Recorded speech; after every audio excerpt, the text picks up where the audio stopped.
Western Union Telegram, June 23rd, 1916, Ottawa. Mrs. Ellen Vaughan, Halifax. Sincerely regret to inform you, Private John Patrick Vaughan, Infantry, officially reported missing, June 2nd, 1916. Officer in charge, Record Office, 7 p.m. This was the first telegram my grandmother got, or actually my great-grandmother got,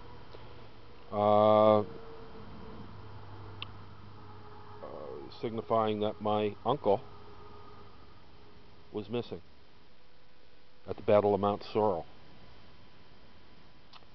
And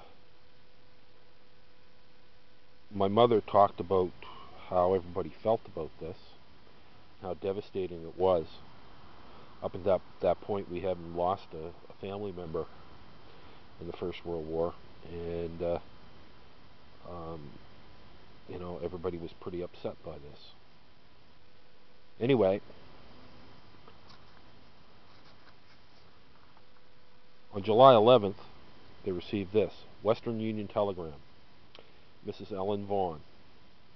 Cable received from England today states that Private John Patrick Vaughan, Infantry, previously reported missing, now unofficially a prisoner of war at Dulham. From what I understand, the family went ballistic. He wasn't dead. He was a prisoner of war. And he was, they were really grateful that he was. Next telegram, Western Union Telegram, Mrs. Ellen Vaughan, August 28th. Cable received today states Private John Patrick Vaughan, Artillery, previously reported unofficially, now reported officially, a prisoner of war at Dulham. Officer in charge of records. In December, on December 4th, 1916, they received this: Mrs. Ellen Vaughan. Cable received today states Private John Patrick Vaughan, Artillery, previously reported officially prisoner of war, now reported escaped, and at Harwich. Will send further particulars when received. My uncle had escaped.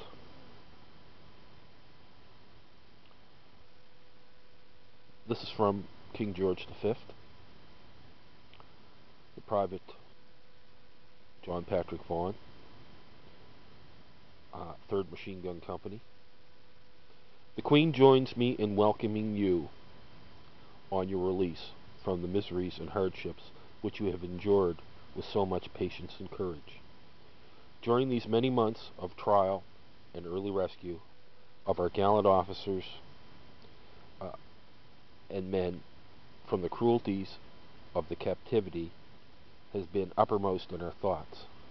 We are thankful that this longed-for day has arrived, and that back in the old country you will be able to once more enjoy the happiness of a home and to see the good days among those who anxiously look for your return. King George, R.I. And this is a certificate. This is to certify that Private John Patrick Vaughan, 3rd Canadian Divisional Machine Gun Company, displayed determination and soldierly qualities in his efforts to escape when a prisoner of war. L. Price Davies, Major General, President, Standing Committee, Inquiry regarding prisoners of war. This is dated October 1919. The man on the left is my uncle. This was the newspaper article that came out in September 1917 in the Halifax Herald. I'll bring it up a little bit better there. This is the guy he escaped with, a guy named Paulette. What happened? As I know the story, the Battle of Mount Sorrel opened up And as the battle developed, the Canadians were at the epicenter where the Germans were attacking.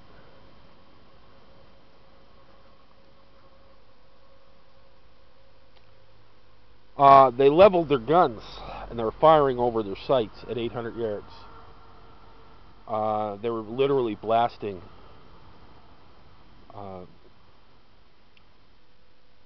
the regiments right out of the trenches.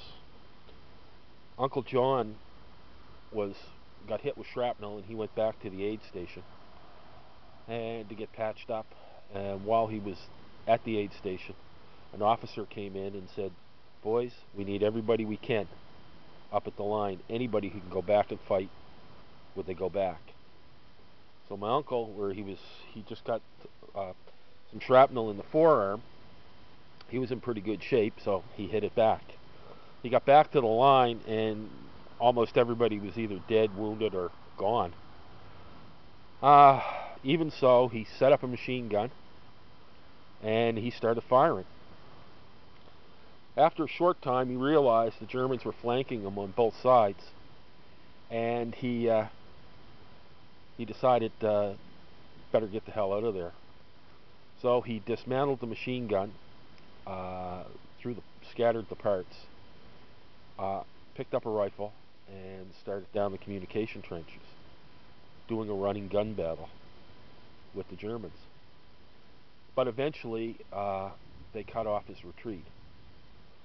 So, to him, the war was a game, and this is what I was told anyway.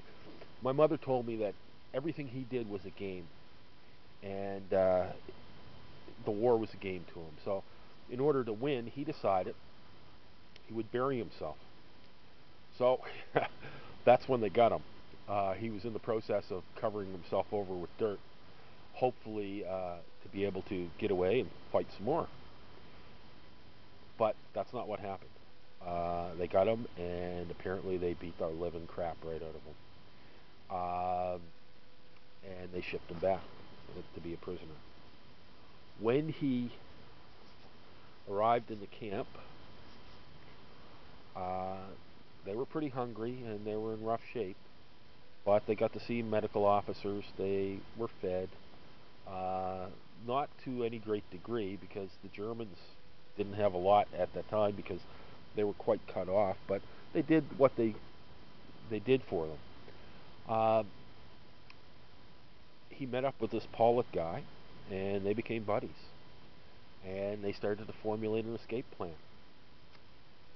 The first stage of their escape was to volunteer for outside work, because they figured it was easier to escape if they were outside the camp. And they went to work in the town, and doing scrap metal, sorting scrap metal and various things like this, from putting it on trains and different things like that.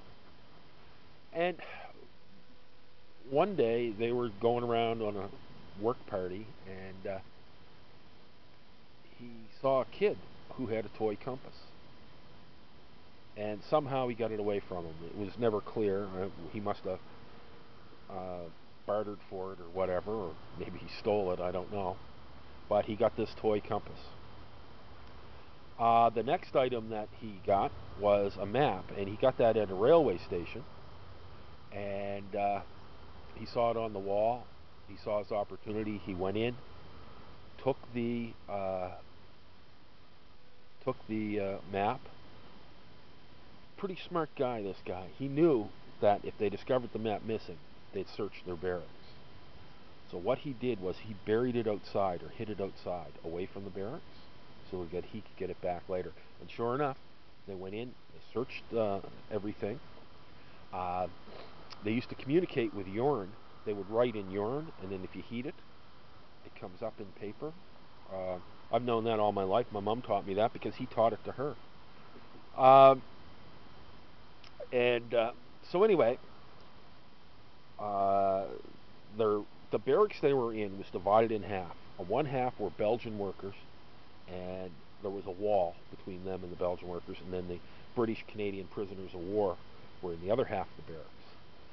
And somehow him and Paulette arranged to get clothes from the Belgians, and I don't know how they did it. Apparently they were card players, and they somehow cheated a lot. And they just did their thing. So anyway, they got the clothes, they stored up a little bit of food, whatever they could, and the day of the escape, basically the men, they had to cut through the wall to go into the Belgian side of the barracks.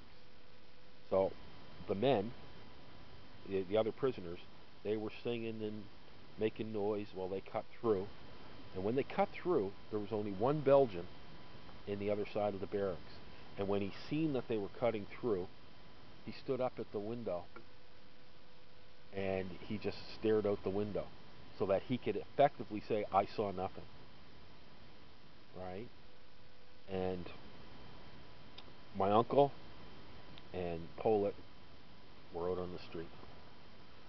Now, I don't know if this next bit is true, but it was part of the thing where a German officer was supposed to have come up and said, do you have a light?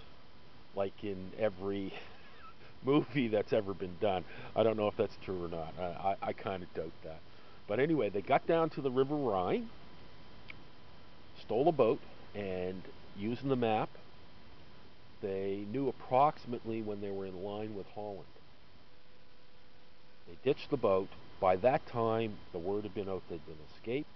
They were looking for them, and lo and behold, they were being hunted. And Uncle John, he made a garrote out of a corned beef can ribbon. You know the corned beef can ribbons? You got the key and you wheel it off. Well, he made a garrote out of one of those. And they were being chased down, and this one guy got pretty close, and they set up a plan, and Paulette stood out, put his hands up, and the German had the rifle on him, and my uncle came up behind him and slit his throat with the garrote. They took his rifle and ammunition, and they continued on.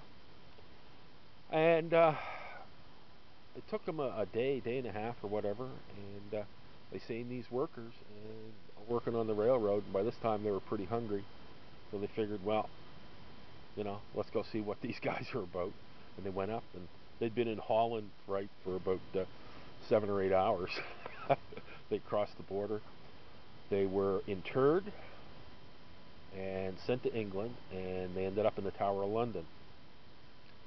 And my grandfather, who was also his brother, he was in the trenches at the time. He was hauled out of the trenches, and he had to go to London to identify Uncle John and get him released. And they were released, and they hit the town, so to speak.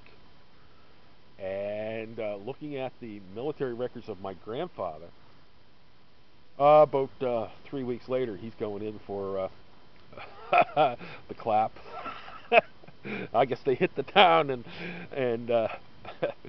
they hit the town, right?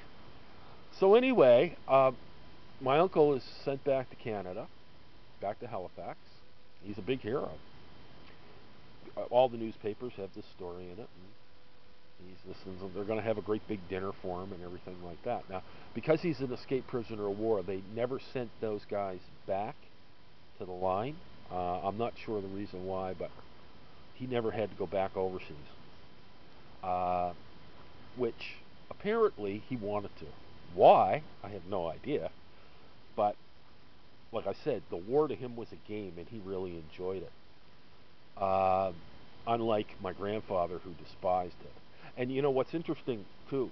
I have the documents of everybody who served, right, in the First World War, and he's the only one that did not experience shell shock on his first major bombardment, right?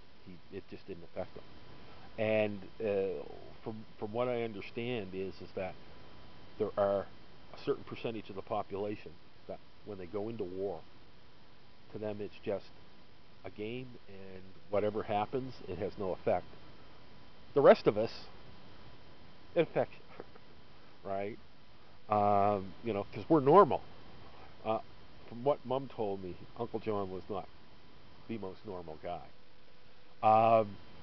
So anyway, we're going to have this big dinner for him in Halifax, and he's the guest of honor.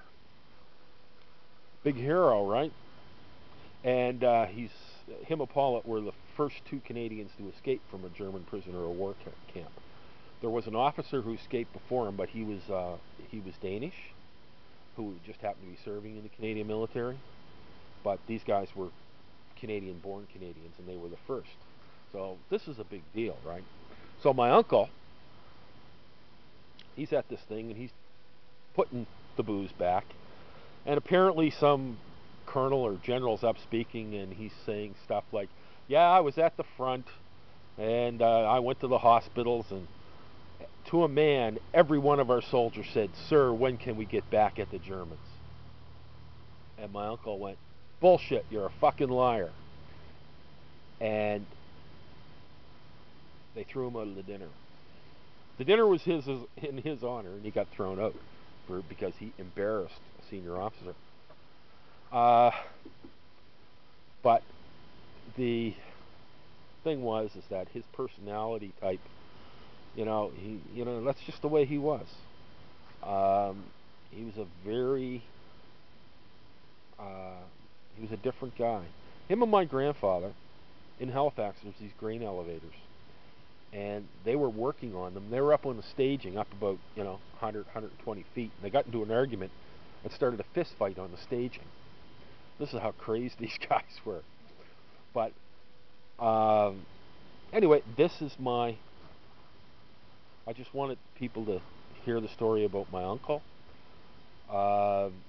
He died in 1932, and there's a few newspaper articles about him at 1932, about him being the first Canadian to escape, and being a local boy and everything like that. And what's interesting is that Halifax, I went to the same school he went to. I served in the same regiment, only much later, Halifax Regiment, and Princess Louise Fusiliers. Anyway, he's an interesting guy, and and I just wanted everybody to know about it. Anyway, that's one of my Remembrance Day things. I have a few more stories about different family members, and I'll probably do them. Anyway, till the next time.